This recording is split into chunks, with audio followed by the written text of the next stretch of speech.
అమ్మా నమస్కారం. నమస్తే. కార్తీక మాసం పరమ పవిత్రమైన మాసం. ఈ మాసంలో చేసే పూజ కావచ్చు, దానం కావచ్చు, వ్రతం కావచ్చు ఎంతో ఫలితాన్ని ఇస్తుంది. ముఖ్యంగా శివకేశవుల ఆరాధనకి కూడా ఎంతో అనువైన కాలం ఇది. ఇటువంటి కార్తీక మాసంలో ప్రణవాశ్రమంలో, కాకినాడ దగ్గర ప్రణవాశ్రమంలో ఒక అద్భుతమైన ద్వంద్వ శివలింగ ప్రతిష్టాపన కార్యక్రమం జరగబోతోంది అని విని మాకు చాలా ఆనందం కలిగింది. అసలు ఒకసారి ఈ ద్వంద్వ శివలింగ ప్రతిష్టాపన కార్యక్రమం గురించి చెప్పండి. కొప్పవరం గ్రామాన్ని ఎంచుకోవడానికి ప్రధాన కారణం ఏంటి? అసలు అది ఎప్పుడూ కూడా ఒక ప్రతిష్ట అనేది నిర్ణయించబడి ఉంటుంది. ఏ ప్లేస్ లో రావాలో, ఎక్కడ రావాలనేది నిర్ణయించబడి ఉంటుంది. నేను స్థలం కోసం వెతుకుతున్నప్పుడు చాలా స్థలాలు చూశాను, కానీ నాకు ఏది నచ్చలేదు. యాక్చువల్ గా పిఠాపురం అయితే మంచి పుణ్యక్షేత్రం కాబట్టి అక్కడ అనుకున్నాను. కానీ ఆ ఏరియాలో తర్వాత వెళ్ళిన తర్వాత తెలిసింది, ఆ ఏరియాలో ఆ భూమి మీద అది నిర్ణయించబడి ఉంది. అయితే చుట్టూ వాతావరణం అంతా నెగిటివ్, చాలా ఇబ్బందులతో ఉండే వాతావరణము. అలాగే చుట్టూ కూడా ఎన్నో రకాల అంటే మతానికి సంబంధించిన అనేక ఇబ్బందులు కూడా ఉన్నవి అక్కడ. నేను అక్కడికి వెళ్ళిన తర్వాత వాళ్ళందరూ కూడా నన్ను ఇబ్బంది పెట్టడము, బయటికి గెంటేయాలని చూడటము చాలా జరిగింది. అయినా సరే ఆ టైంకి అన్ని సమకూరడం అనేది అది ఈశ్వర నిర్ణయం. మన ఇష్టం ఏమి ఉండదు అలాగా. సో నాకున్న ఏదో కొద్దిపాటి మనీ అక్కడే వచ్చింది. దాంతో ఆ భూమి తీసుకోవడం జరిగింది. ఆ భూమిని కొన్న తర్వాత అక్కడ శుద్ధి చాలా అవసరం అని తెలిసింది. కబ్జా చేసేయడము, నన్ను ఏదో ఇబ్బంది పెట్టడము చాలా జరిగినవి. దాని మీద నేను అక్కడే కూర్చుని ఫైట్ చేసి మొత్తం మీద స్టార్ట్ అయ్యింది అది. అలా ఇప్పుడు ఈ శివలింగ ప్రతిష్టాపన కార్యక్రమం, ఈ మహోత్సవం ఎప్పుడు జరగబోతుంది? ఏ సమయంలో, ఏ డేట్స్ లో జరగబోతుంది? నవంబర్ 13, 14, 15. 15వ తారీఖు ప్రతిష్ట, 13 హోమాలు అన్ని కూడా, 14 కూడా దానికి సంబంధించిన కార్యక్రమమే. 15వ తారీఖు ప్రతిష్ట ఉంటుంది 11:38. సో దానికి సంబంధించి మొత్తం 3 రోజుల కార్యక్రమం ఉంటుంది. ఎక్కడెక్కడి నుంచో అందరూ వస్తున్నారు. ఇప్పుడు ఈ విశేషంగా ఏం చేయబోతున్నారు అంటే, శివుడు మామూలుగా మనం శివారాధన, రుద్రాభిషేకం ఏం చేసినా కూడా ఎంతో పుణ్యం. శివుణ్ణి దర్శించుకుంటే చాలు, ఒక చెంబు నీళ్లు పోస్తే చాలు అనుకుంటాము. అటువంటిది ఇక్కడ ద్వంద్వ శివలింగ ప్రతిష్టాపన ఒక ఓంకార రూపంలో. సో ఎట్లాంటి వైబ్రేషన్స్ అక్కడ ఉంటాయి మాతాజీ? ఎట్లా ఉండే అవకాశం ఉంటుందంటారు? భక్తులకి ఎట్లాంటి ఆధ్యాత్మిక అనుభవం అక్కడ కలుగుతుంది? భూమిలో ఆల్రెడీ ఒక శివలింగం పెట్టబడి ఉంది. అంటే పంచభూతాల యొక్క శక్తి పరమాత్మ అన్నప్పుడు ఆ పంచభూతాల శక్తి ప్రాక్టికల్ గా తీసుకురావడానికి కృషి చేశాను. అంటే ప్రాక్టికల్ గానంటే అక్కడ ఒక మెడిటేషన్ హాల్ ఉంది. ఎక్కువగా నేను చేసేది డిప్రెషన్, ఆడపిల్లలు స్టూడెంట్స్ కి డిప్రెషన్ తగ్గించడానికి ప్రయత్నం అంతా కూడా. ఆ ప్రయత్నంలో ఈ ప్రయోగము ఇప్పటిది కాదండి, ఇది మా 4 ఫాదర్స్ నుంచి వాళ్ళందరూ కూడా చాలా కృషి చేసి ఉన్నారు. అయితే వాళ్ళకి అప్పుడు అవకాశం కలగలేదు, ఆ అదృష్టం నాకు వచ్చింది అది. సో దానికి సంబంధించి నాకు కూడా తెలియదు పూర్తిగా. నేను అంటే జాబ్ చేశాను, గృహిణిగా ఉన్నాను, ఇప్పుడు సన్యాసం స్వీకరించాను. దీని మీదే పూర్తిగా కృషి అనేది చిన్నప్పటి నుంచి జరుగుతూనే వచ్చింది. అది అప్పుడు ఇలాగ గుడి కడతాము లేకపోతే ఆశ్రమం కడతాము అన్న ఐడియా లేదు, కానీ నా రీసెర్చ్ అంతా ఓంకారం మీదే జరిగింది. మొత్తం ఓంకారం మీదే జరిగింది. నా జీవితం అంతా ఆ ఓంకారంతో ఎంతో మంది స్టూడెంట్స్ బయటికి రావడము. US లో వేదిక్ యూనివర్సిటీలో ఎంతో మంది స్టూడెంట్స్ ఇప్పుడు ఓంకారం నా దగ్గర రీసెర్చ్ చేస్తున్నారు, డాక్టర్స్ అందరూ కూడా. సో ఆ ఓంకారం తోటి ఆ ప్లేస్ అంతా శుద్ధి అవ్వాలి. అలాగే అక్కడికి వచ్చినప్పుడు ఎవరైనా సరే అక్కడికి వచ్చినప్పుడు సాధకులైతే సాధన ఇంప్రూవ్ అవ్వాలి, డిప్రెషన్ ఉంటే డిప్రెషన్ తగ్గాలి, మామూలు వాళ్ళైతే ఒక ప్రశాంతత వచ్చి స్పిరిచువల్ లోకి కొంచెం ఎదగాలి. ఇది కాన్సెప్ట్. ఇప్పుడు ఈ ప్రణవ లింగాన్ని ఎట్లా పిలవాలంటారు? అంటే ద్వంద్వ లింగం అనాలా, జంట లింగాలు అనాలా? ప్రణవేశ్వరుడు, అందుకే ఓంకార లింగమే అని. అందుకని దాని పేరు కూడా ప్రణవేశ్వరుడు.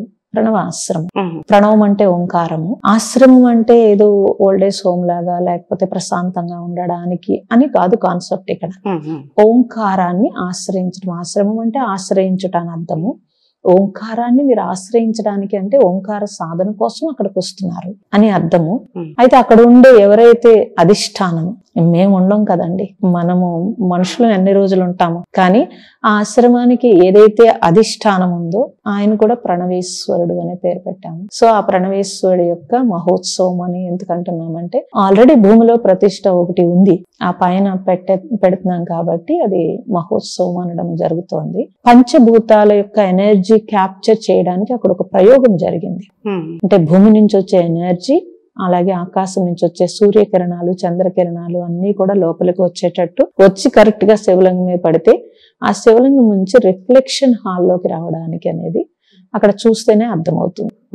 అందుకని మన పూర్వీకులు, మన ఋషి సాంప్రదాయం, ఋషులు, మహాత్ములు, మునీశ్వరులు ఎంతో తపశ్శక్తితోటో వాళ్ళ యొక్క కృషితోటి మనకి ఎన్నో అందించి ఉన్నారు. సో వాళ్ళందరూ కూడా చాలా ప్రయోగాలు చేసి ఉన్నారు. అయితే ఇప్పుడు జనరేషన్ లో అవన్నీ పక్కకి వెళ్ళిపోయినవి. చాలా స్పీడ్ వచ్చింది. ఆ స్పీడ్ లో బాహ్యంగా ఎదుగుదల వచ్చింది, ఆంతరంగా మనశ్శాంతి లేకుండా పోయింది. అందరికీ చాలా డబ్బు ఉంటుంది, అన్ని ఫెసిలిటీస్ ఉంటున్నాయి, అన్ని ఉంటున్నాయి, కానీ లేనిదల్లా మనశ్శాంతి. అలాగే తన గురించి తాను తెలుసుకోకుండా ఔటర్ అంతా తెలుసుకుంటాడు. తనలో ఉండే శక్తి ఏంటి, తన ఎనర్జీ ఏంటి, ఇవన్నీ తనకుండే ప్లస్లు ఏంటనేది మానేసి ఎక్కువగా బయట ఉండేవన్నీ తెలుసుకోవడము, తన మైనస్ తో తను భయపడటం, ఈ రెండు జరుగుతున్నాయి. అది నాలెడ్జ్ లేక. మన తల్లిదండ్రులు కానీ, ఫోర్ ఫాదర్స్ లేకపోతే తాతలు కానీ ఎవరినైనా తీసుకుంటే వాళ్ళంత ఎడ్యుకేషన్ ఏం కాదు, కానీ చాలా సింపుల్ గా చక్కగా జీవించేశారు. ఎంతమంది పిల్లలు ఉన్నా స్ట్రెస్ లేకుండా జీవించారు, ప్రశాంతంగా ఉన్నారు. అది చూసుకుంటే మనం ఎందుకు ఇంత స్ట్రెస్ అనుభవిస్తున్నాం అనేది చూస్తే కనుక ఇప్పుడు డెవలప్మెంట్ పేరు మీదుగా చాలా బాగుంది, చాలా ఈజీ మెథడ్స్ అన్ని వచ్చినాయి, కానీ ఇన్నర్ మాత్రం భయము, బెంగలు, లేకపోతే అనారోగ్యము, లేకపోతే తన ఆర్గాన్స్ తనే పాడు చేసుకోవడము, ఇవన్నీ చూస్తున్నప్పుడు మనకు అర్థమైపోతుంది. అందువల్ల నా కృషి ఏంటంటే నెక్స్ట్ జనరేషన్ చక్కగా చదువుకుంటున్నారు. మనం కూడా అంతలా చదువుకోలేకపోయి ఉండొచ్చు. ఇప్పుడు ఐఐటీలు టాపుల్లో ఉంటున్నారు, చాలా బాగా ఎదుగుతున్నారు పిల్లలు, స్మార్ట్ ఇప్పుడు పిల్లలు. అయితే వాళ్ళకి కొద్దిగా వాళ్ళ ఇన్నర్ తెలిస్తే ఇంకొంచెం బాగా సక్సెస్ అవుతారనేది నా కాన్సెప్ట్. వాళ్ళు ఆల్రెడీ మనకలా కాకుండా ఒక అవేర్నెస్ తో ఉంటున్నారు. ఆ అవేర్నెస్ లో వాళ్ళకి తెలియదు నాలెడ్జ్, ఎందుకంటే పేరెంట్స్ అంత నాలెడ్జ్ అందించలేదు. అందువల్ల వాళ్ళకు కూడా అర్థం అవ్వాలని కాలేజీలో క్లాసెస్ చెప్తాం మేము. స్టూడెంట్స్ నా దగ్గరికి వస్తారు, అక్కడ మెడిటేషన్ చేసుకుంటారు. వాళ్ళు మెడిటేషన్ చేసుకునేటప్పుడు చాలా ఈజీగా అందాలి కాబట్టి ఎన్విరాన్మెంట్ అంతా కూడా వాళ్ళకి సహకరించాలని చెప్పి ఆ ఆశ్రమంలో అలాంటి ఎన్విరాన్మెంట్ తీసుకొస్తుంది. ఇప్పుడు మీరు చెప్పినట్టుగా విద్యార్థుల్లో ఒత్తిడిని తగ్గించడానికి, వాళ్ళలో ఇంకాస్త అవేర్నెస్ పెంచడానికి, అంటే మంచి మార్గంలో వారిని తీసుకెళ్ళడానికి, వారికి ఉన్న జ్ఞానానికి మంచి మార్గం చూపించడానికి ప్రణవాశ్రమాల్లో ఇంకా ఎటువంటి కార్యక్రమాలు జరుగుతాయి మాతాజీ? అంటే ధ్యానం, యోగం ఇట్లాంటివి. అంటే తెల్లవారుజామున 4:30 నుంచి స్టార్ట్ అయిపోతాయండి మెడిటేషన్ క్లాసెస్.